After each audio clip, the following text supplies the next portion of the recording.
It started with a bark. One bark. Loud, deep, insistent, the kind that cuts through morning traffic like a siren. Officer Derek Marsh knew Bruiser's alerts. The German Shepherd had a language all his own, but this sound, this bark, wasn't his usual call for drugs or danger. It was sharper. More personal. A warning. Derek glanced up from his patrol car, coffee still steaming in the cup holder, and saw Bruiser pacing in circles near the alleyway behind Ray's Bakeshop. The same old brick bakery that had been a fixture in Maple Hollow, New York, for more than 3 decades. Kids bought cookies there after school. Parents grabbed bagels on their morning commute. It was the kind of place that made a town feel like home. Now Bruiser wouldn't stop barking at its back door. And within 72 hours, a case would unfold that would break this town's heart in ways no one ever saw coming. Emily Carter was the kind of woman who never made headlines. 28 years old, soft-spoken, polite, and punctual to a fault. She lived just 3 blocks from her mother's house and worked the front desk at a dental office in town. A single mom to a bright-eyed 3-year-old named Chloe, Emily's life was simple, predictable, safe. On Tuesday morning, the 15th of October, Emily followed the same routine she had every weekday since Chloe turned 1. She walked her daughter over to her mom's place on Glenwood Avenue, kissed her forehead, and said, "I'll be back after work, Peanut." Then she turned toward downtown, planning to stop by Ray's Bakeshop to grab a blueberry muffin, like she always did. She never showed up to work. She never came home. She was gone.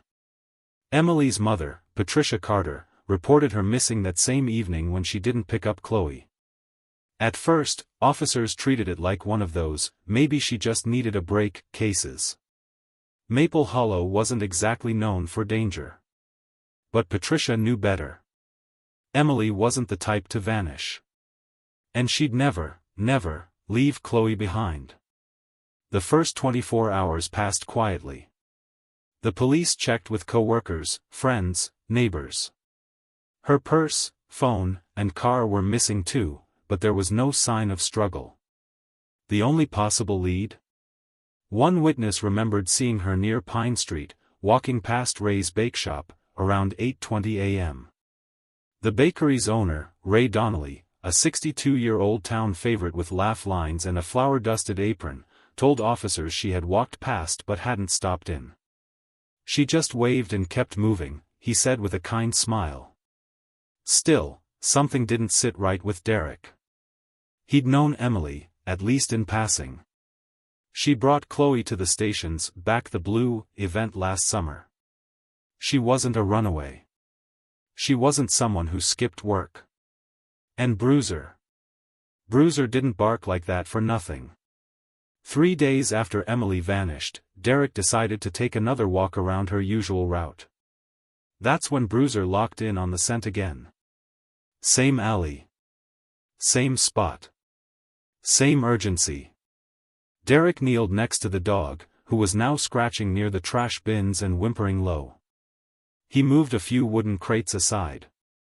Beneath them, half buried in damp leaves and a tangle of ivy, was something small, something glinting. A silver necklace. It was delicate, heart-shaped, and snapped cleanly at the clasp. On the back, in tiny script, was engraved, "Love, Chloe." Derek swallowed hard. The necklace had been a birthday gift, according to Emily's mom. She wore it every day. This wasn't some random trinket. It was personal. He bagged the item and stepped back, staring at the back entrance of Ray's Bakeshop.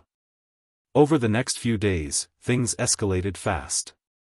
Crime scene technicians combed through the alley, but rain had washed away any useful evidence.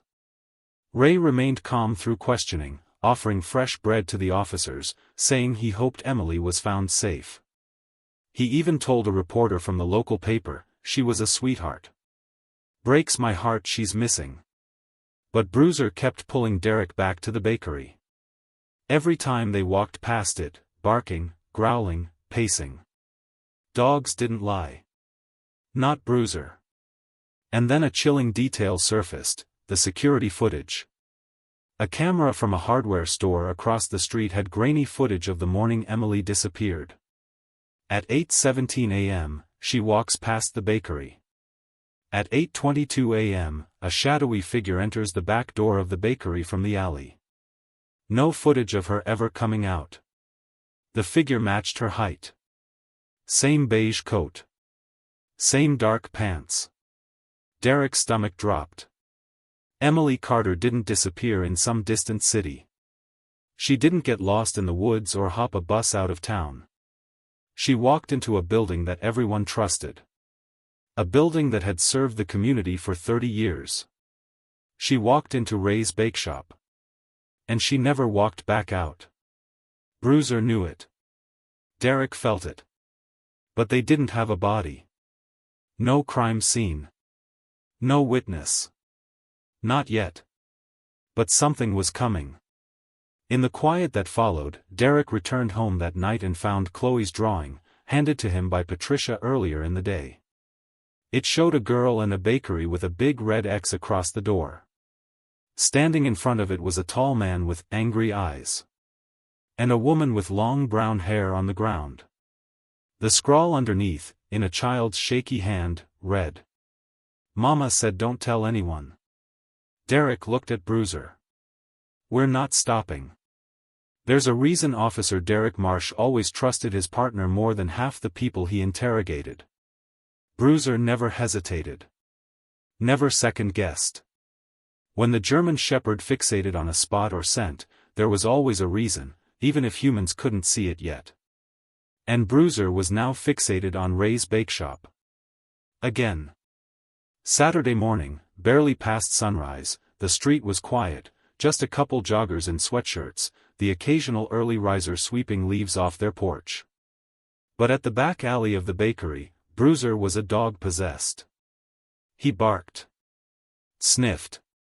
Scratched at the side panel of the building like something was buried beneath the brick. "Okay, boy," Derek whispered, kneeling beside him. "You're not letting this go, are you?" The wood paneling behind the bakery was old, warped with age, some of it bowing outward. Derek ran his fingers along the grooves, pushing gently. One plank moved. Not much.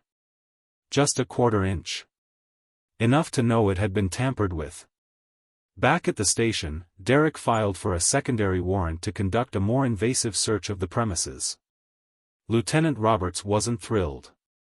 "Derek, you've got a dog's nose and a necklace," he argued. "Ray Donnelly has 0 priors, runs the most beloved shop in Maple Hollow, and volunteers at the damn food bank." "I know what we're up against," Derek replied. "But Bruiser keeps pulling me back to that bakery. And now we've got a structural anomaly in the side wall, and Emily's necklace buried 10 feet from it. You want me to sit on my hands?" Roberts sighed. "We'll get the paperwork moving. But you better be right." That afternoon, Derek returned to the Carter residence to speak with Emily's mother again. "Mrs. Carter, can you think of anything odd Emily mentioned about Ray? Anything at all?" Patricia hesitated. "I don't think so. She always liked him. Said he gave Chloe free muffins on Saturdays." Derek frowned. "Did she ever mention feeling uncomfortable around him? Change her routine?" "Well," Patricia said slowly, "now that you mention it, she did stop taking Chloe with her to the bakery about a month ago. Said she didn't like the way Ray talked to her, called her his little cupcake and stroked her hair. She laughed it off at the time, said he was just being weird. But after that, she always left Chloe with me when she went for breakfast." That sent a chill down Derek's spine. Ray had always come off charming, almost grandfatherly. But to a trained eye, some smiles were masks. Some kindness had strings. Sunday morning, warrant in hand, Derek stood in front of Ray's Bakeshop just after opening hours.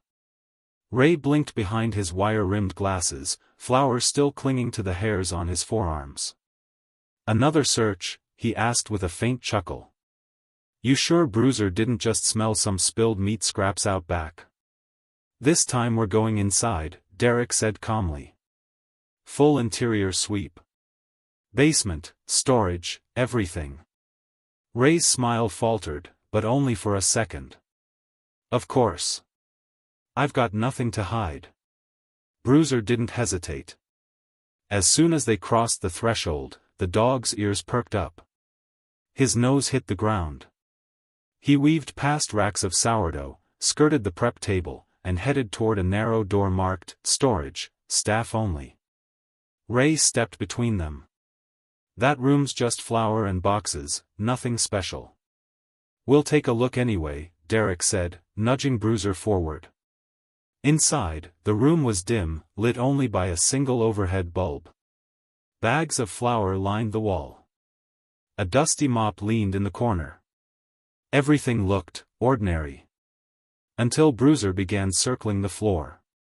He scratched at the baseboards, then barked once, sharply. Derek knelt. At the center of the room was a worn linoleum patch that didn't match the rest. The corners lifted slightly when he prodded it. Beneath, hidden by age and dust, was a wooden hatch. It had no lock. Just a recessed grip. You never mentioned a basement, Derek said quietly.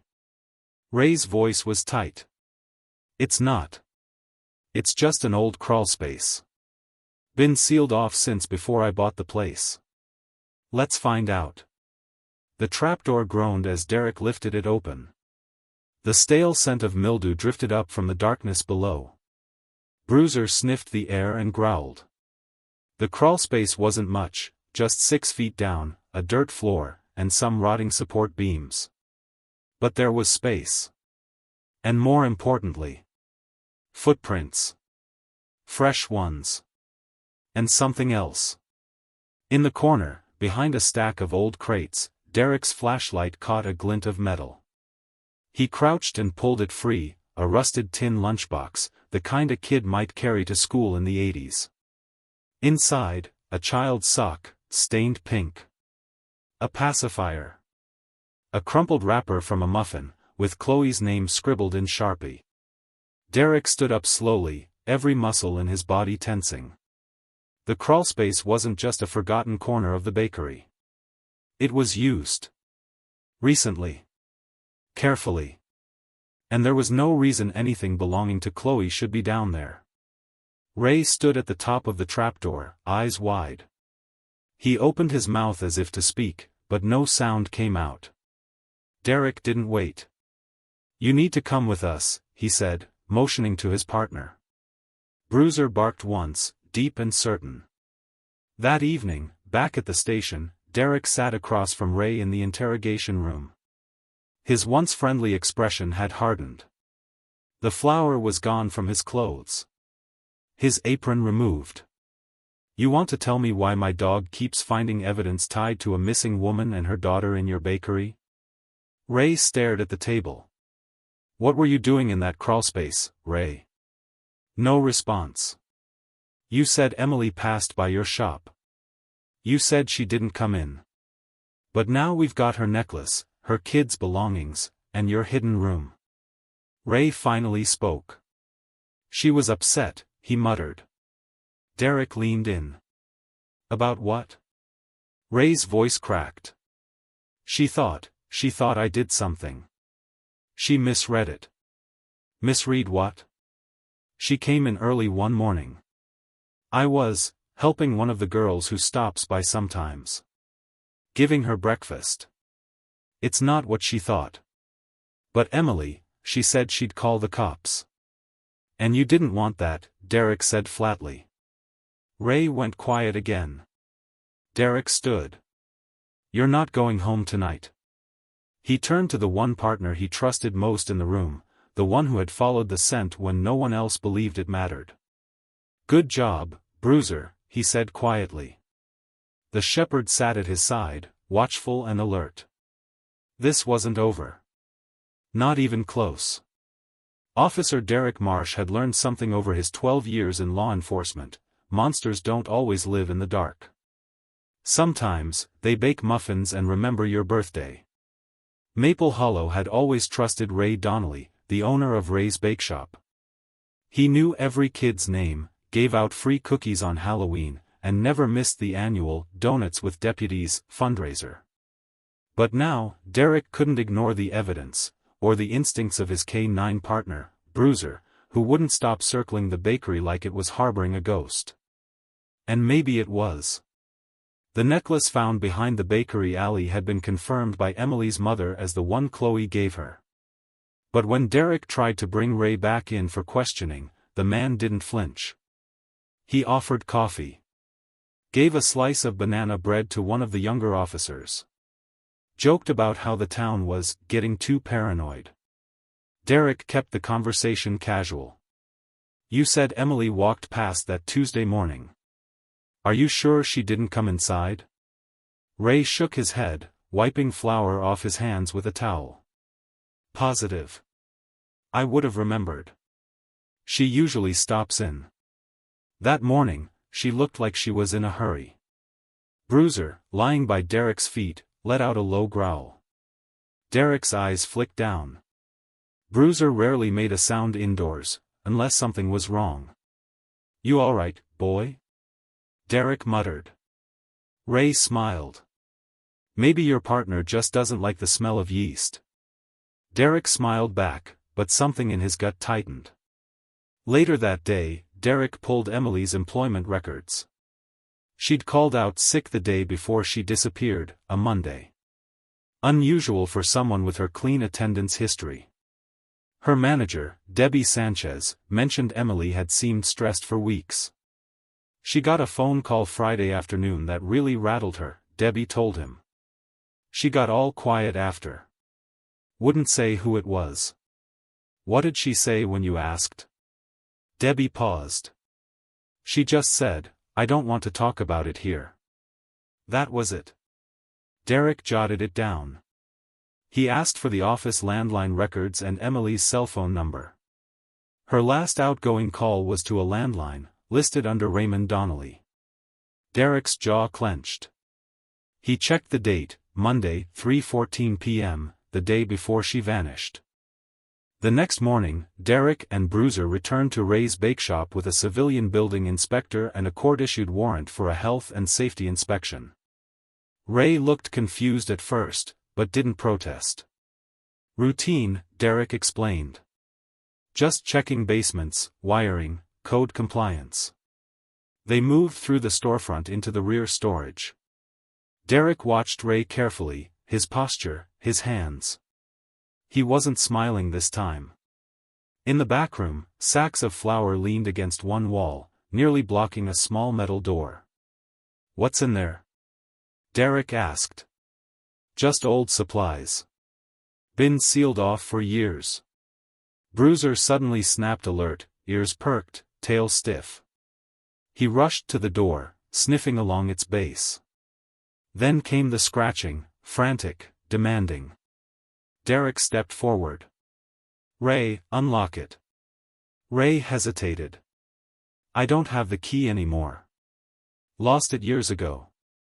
Derek didn't need permission. He pried open the lock with a crowbar from the utility shelf and pushed the rusted door open. Inside was a narrow staircase leading downward into an old root cellar.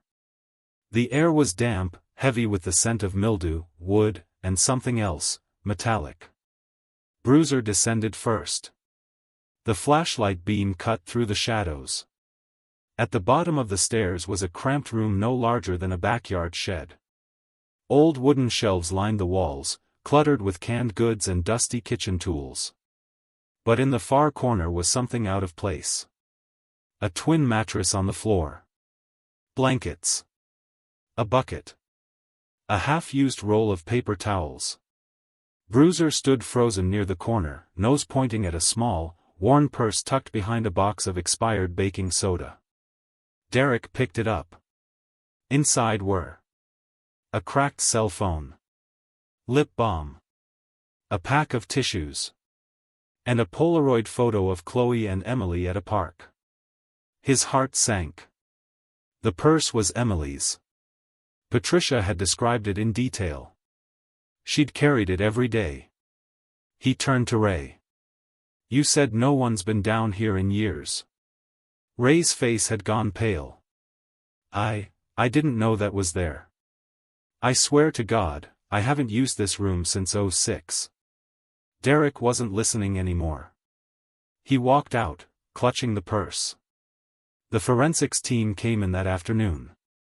Blood detection kits picked up faint traces, mostly degraded, on the concrete near the mattress.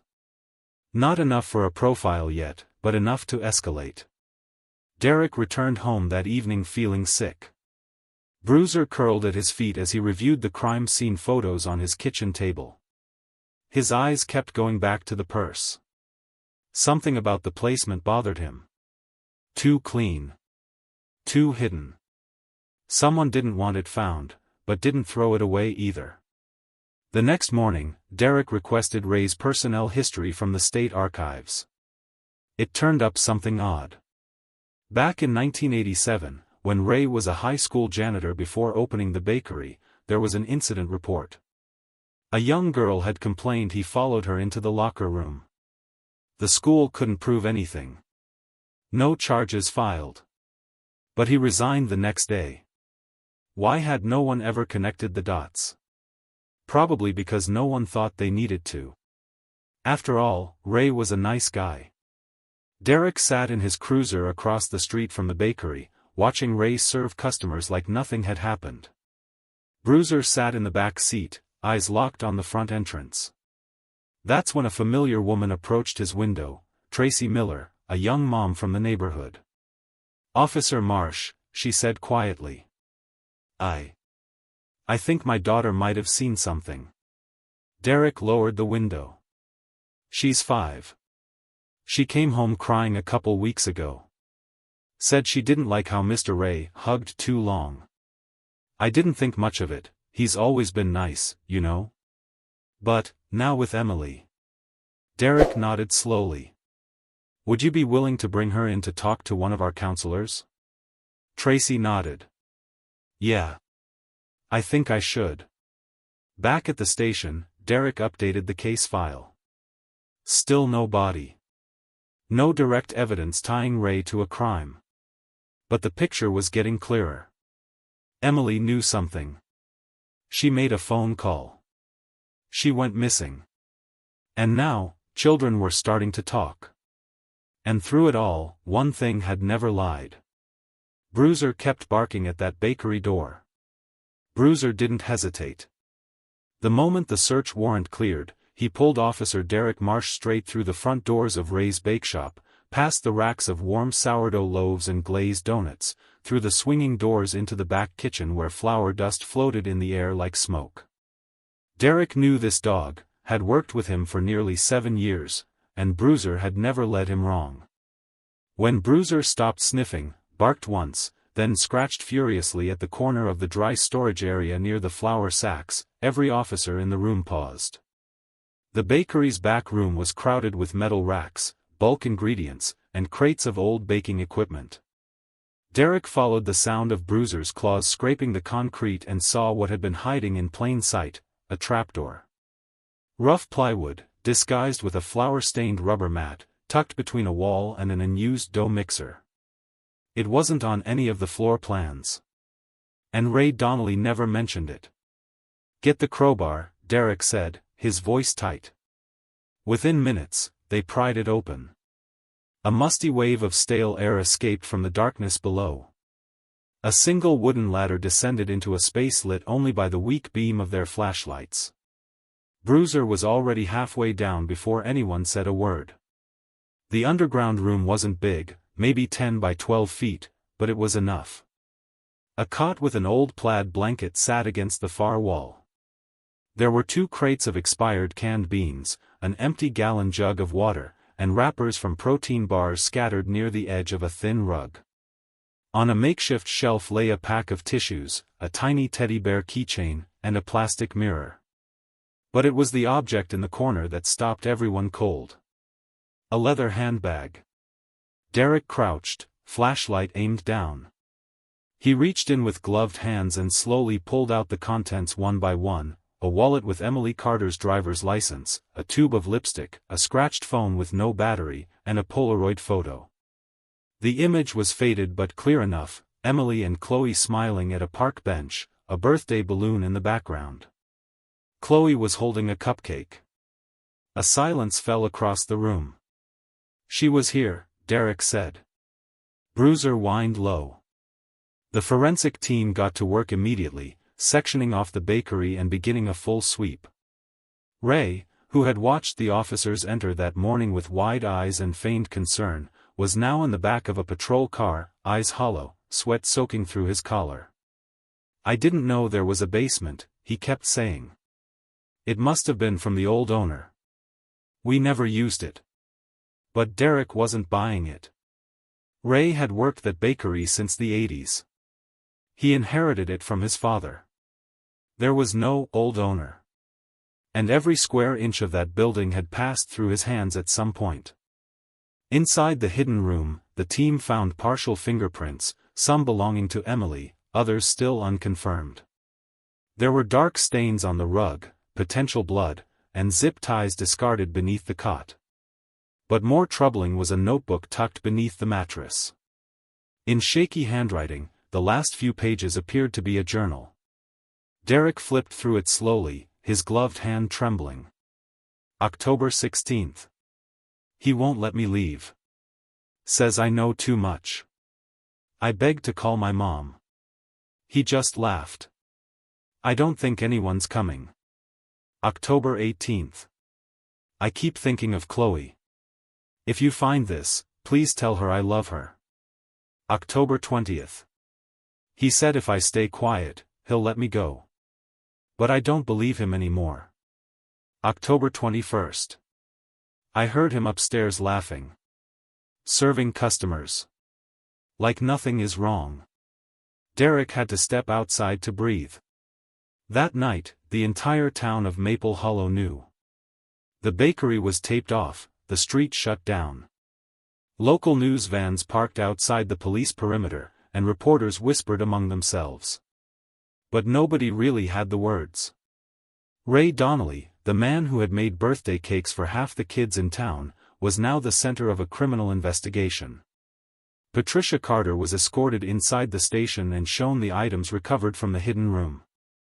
Her knees buckled when she saw the photo. "She was there all along," she whispered. "So close." Derek sat beside her in the quiet room, Bruiser curled at his feet. "We're going to find the rest of the truth," he told her. "We're not done." The next morning, something unexpected happened. An older man, George Hill, who owned the hardware store across from the bakery, came forward. He'd remembered something strange from about a week before Emily disappeared. "Ray came in asking about replacement locks," George told Derek. "Said his back storage room got broken into. Wanted something heavy-duty. Seemed real nervous." Derek asked for the exact date. George checked his logbook. October 12th. 3 days before Emily vanished. That same day, Emily's coworker had noted she'd received a strange phone call at work, the one where she turned pale and left early. Could she have discovered something then? Could she have confronted Ray? Derek replayed it all in his mind, tracing the timeline backwards. Then Bruiser nudged his knee and looked up at him. "We need to check the land registry," Derek said aloud. "See if Ray owns anything else. Somewhere he could have hidden more." That night, back at the station, the search into Ray's real estate holdings revealed something: a storage unit registered under his late father's name in a town 30 minutes west, Red Creek. Paid in full every year. Never accessed by law enforcement. Derek's heart raced. Bruiser was already at the door, tail stiff. They left before sunrise. And they didn't go alone. Ray Donnelly sat in the steel interrogation chair like a man hollowed out. His signature flower-streaked apron had been replaced by a navy jumpsuit with "Maple Hollow County Jail" printed on the back. No more warm smiles. No more cinnamon rolls.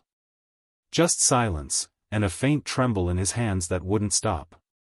Across the table sat Detective Derek Marsh, arms crossed, expression unreadable. K9 Bruiser lay at his side, unusually still, eyes locked on Ray. The room was cold, but the tension made it colder. "You want to tell me what happened to Emily Carter?" Derek's voice was calm but flat, the voice of someone who already knew the answer. Ray swallowed. "It was never supposed to go that far." Derek leaned in. "Go how far?" The older man shifted in his seat, then let out a shaky breath. For nearly a month, Emily's disappearance had haunted the town. Now, with evidence mounting, a hidden cellar, her necklace, her ID, and dried bloodstains matched to her DNA, there was no more denying something horrific had happened. Derek had known Ray for years. Everyone had. That's what made it worse. The betrayal wasn't just against one woman. It was against a town that had trusted him to feed their kids. The man who once slipped cookies to toddlers was now a suspect in the disappearance, and likely murder, of a young mother. And it was Bruiser who cracked the whole thing open. Ray's voice finally broke the silence. "She came to the bakery that morning. Said she wanted to talk, alone. I told her to come in through the back so customers wouldn't hear." Derek's knuckles tightened. "Why would she want to talk to you in private?" Ray hesitated. "Because she saw something." He looked up, shame etched into his face like knife marks. "A few days before she went missing, she walked in early. I didn't hear the bell. I was with a little girl. She saw me touch her. Not in the way people think, I swear." Derek slammed his palm on the table. Don't you dare downplay it." Ray winced, but nodded. "She said she was going to the police. I begged her not to. I told her it was misunderstood, that I could explain. I offered her money. I panicked. Emily had been the only one brave enough to speak up. She didn't yell. She didn't make a scene. She told Ray to his face she wouldn't stay silent, that she had a daughter of her own to think about. She couldn't allow someone like him near other children. Ray invited her back the next morning. Said he wanted to apologize. She came alone, he whispered. Chloe was with her mom. She stepped into the prep room, and I told her I just wanted to talk. He paused. She said it was too late. That she had already told someone. That the police were probably coming. I lost it. According to Ray, it happened fast. He grabbed her wrist. She pulled away. In the scuffle, she tripped over a bag of flour and hit her head on the edge of the steel prep counter. She went down hard, he said. There was so much blood. Derek leaned in. And instead of calling 911? Ray shook his head, tears running now. She was alive, I swear. For almost an hour. She was conscious. Kept saying, think of Chloe. Please call for help. But all I could think about was, what if they found out everything? You chose yourself over her life. Ray didn't deny it. I just kept pacing. Telling myself it wasn't real. By the time I snapped out of it, she was gone. And I knew I couldn't explain it away. What did you do with her body? Ray was quiet for a long time before answering. There's an old churchyard, he said. Off the old logging road, past Ridge Creek. My father used to take me there for picnics when I was a kid. Nobody goes there anymore. There's an old tool shed by the fence line. Derek stood slowly. You're taking us there. Tonight. At 11:37 p.m., guided by the suspect and a pair of floodlights from two patrol vehicles, Officer Derek Marsh, K9 Bruiser, and a team of deputies arrived at the abandoned Ridge Creek churchyard, a forgotten stretch of moss-covered land framed by dying pines. Ray pointed to the far corner, where an old shed leaned awkwardly into the slope of a hill. There, he muttered. Under the lilac tree. I dug late at night. No one saw. Bruiser stepped forward, nose twitching. Without hesitation, he sprinted toward the spot and began pawing at the soft earth. Dirt flew. Derek knelt beside him. Less than 20 minutes later, the team hit something solid. The medical examiner confirmed the identity later that morning. It was Emily Carter, wrapped in a canvas baker's tarp, buried 3 feet deep. Her hand still clutched a torn scrap of paper. It was a drawing, likely one Chloe had made. 2 stick figures, one tall, one small. And a sun with a smiley face. Back in Maple Hollow, the news hit like a thunderclap. The town's favorite baker had lured a young mother into his shop and left her to die because she dared speak out. But even worse secrets were about to come to light. As officers processed the scene and Ray was formally charged with murder, parents across the community began talking to their children, asking questions they never thought they'd need to ask. And several girls broke down. Whispers turned into stories. Stories turned into statements. By the end of the week, at least 8 families had filed complaints. Allegations that, over the span of nearly a decade, Ray Donnelly had groomed and inappropriately touched young girls who came into the bakery alone. The town's heart didn't just break, it shattered. And the only reason any of it surfaced, was because a German shepherd named Bruiser barked at a bakery door and refused to walk away. The woods near Ridge Creek were silent that morning, the kind of stillness that settles in just before something sacred is found. The air was crisp with October chill, and fallen leaves crunched under every careful step. Officer Derek Marsh tightened his grip on Bruiser's leash, the tension between them taut, electric. The K9's nose had been low to the ground for nearly a half-mile. They were deep now, far beyond the walking trails where local kids biked in the summer. This wasn't a place you stumbled across. It was where you came if you didn't want to be found. And then Bruiser stopped. The German shepherd froze in place, ears pointed like radar, and let out a low, deliberate growl. He started pawing at the ground beneath an old sycamore tree. Derek knelt beside him and brushed away the layer of damp leaves. The soil was disturbed, recently. Someone had tried to cover it with extra branches, but not well enough. Bruiser whined softly, circling. A team of forensic specialists moved in with shovels. No one said a word. An hour later, they uncovered what they feared most, a shallow grave. Inside were the remains of Emily Carter, a woman who had only meant to grab a muffin before heading to work, who had dared to speak up against a monster hiding in plain sight. The same necklace that Bruiser had found earlier lay near her chest, still snapped in half. Her coat was torn.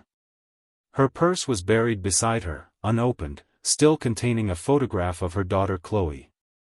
Derek turned away and took a long breath, eyes burning. He felt Bruiser sit down beside him and rest his head on Derek's leg. It was over. Back in Maple Hollow, the town stood still as news broke. Ray Donnelly, the man who handed out cinnamon rolls with a wink and a smile, had been charged with second-degree murder, false imprisonment, and multiple counts of sexual misconduct against minors. After the discovery of Emily's body and a full confession, several women came forward, now teenagers and young adults, revealing they, too, had once walked into that bakery alone, and left with a secret they were too ashamed to speak aloud. Over a dozen families sat in stunned silence at the community center the day the charges were read out. Parents stared at their shoes. Some wept openly. The question that echoed through the halls wasn't just, how could he do this, but, how didn't we see it?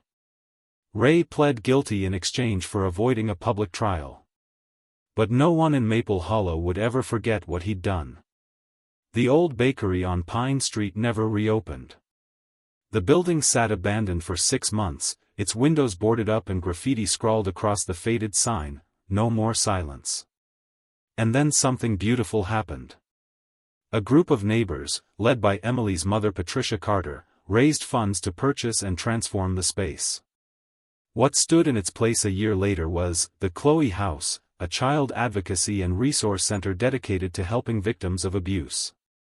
The front windows glowed with warm light. Inside, kids colored at low tables while counselors sat with parents in soft, carpeted rooms. In the back corner, a mural showed a large dog sitting beside a little girl, Bruiser and Chloe, beneath a banner that read, "Speak loud. Stay safe." Derek retired from active patrol 2 years later, after 22 years on the force. But Bruiser? He stayed right by his side, sleeping at the foot of Derek's bed and visiting Chloe once a week. Chloe, now 12, never forgot. She wore her mother's necklace, repaired and shining, and told classmates that a dog once found her mom when the grown-ups didn't know how. The bond between Chloe and Bruiser was unshakable. She told the dog everything, about school, her dreams, and her plans to become a lawyer who puts bad people in jail like Ray. In the spring that followed, a quiet ceremony was held in the woods near Ridge Creek. A simple wooden marker was placed at the foot of the sycamore tree. In memory of Emily Carter. A voice for the voiceless. A light in the dark. Derek stood beside Chloe, watching her place a bouquet of wildflowers at the base of the marker. She didn't cry. Instead, she looked up at him and said, "I'm going to make sure people don't forget her." And he believed her. Sometimes, justice comes late. Sometimes it takes a dog's nose, a little girl's drawing, and the unwavering love of a mother who refused to be silenced. Emily Carter didn't just save herself. She saved others. Her voice lived on, in the walls of the Chloe house, in every child who walked through its doors, and in the heart of a German shepherd who never gave up. Bruiser never needed a medal. He just needed to be heard. And when he barked that day behind the bakery, he wasn't just sniffing out danger. He was demanding that someone, anyone, finally listen. Folded hands, thank you for following this story to the very end. If you felt something in your heart while reading, it's because stories like Emily's matter. They remind us to listen closely, speak up when it's hard, and trust that even in the darkest places, the truth can still come to light. What would you have done if you were in Emily's shoes? Would you have walked into that bakery? Would you have spoken up? Let us know your thoughts in the comments below. Backhand index pointing down.